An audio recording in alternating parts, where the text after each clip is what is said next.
আসসালামু আলাইকুম বন্ধুরা। এই তো আজকে আমি খোসা সহ কুমড়ো ভাজি করব। আর এখানে একটা কচি কুমড়ো খোসা সহ সুন্দর করে কেটে ধুয়ে বেছে নিয়েছি। আর এখন দিয়ে দিলাম কড়াইতে পরিমাণ মতো তেল, আর তার মধ্যে দিয়ে দিলাম পেঁয়াজ কুচি, রসুন কুচি, আর কয়েকটা কাঁচামরিচ।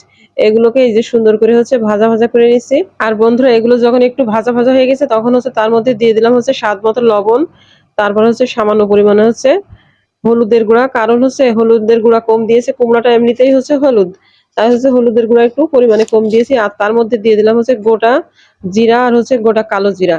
আর এই যে এগুলো একটু নেড়ে তার মধ্যে এই যে কুচিয়ে রাখা সেই কুমড়োটা দিয়ে দিলাম। আর এখন এটাকে সুন্দর করে ভেজে নিব বন্ধুরা। এই যে ভালোভাবে আমি কুমড়াটাকে ভেজে নিচ্ছি। আর মাশাআল্লাহ, কুমড়াটা ভাজার শেষ পর্যায়ে চলে এসেছে। আর বন্ধুরা, এর মধ্যে আমি সামান্য একটু চিনি দিয়ে দিলাম। যেহেতু কুমড়াটা একটু কচি, তাই একটু চিনি দিলাম যাতে একটু মিষ্টি একটু বেশি হয় আর কি। যাই হোক, বাচ্চারা খেতে পছন্দ করে। আর এই যে বন্ধুরা, কুমড়া ভাজির খোসা সহ কুমড়া ভাজির ফাইনাল লুক। যাই হোক বন্ধুরা, এমন নিত্য নতুন ঘরোয়া রেসিপি দেখতে অবশ্যই বাংলা রান্নাঘরের সাথে সংযুক্ত থাকবেন। আল্লাহ হাফেজ।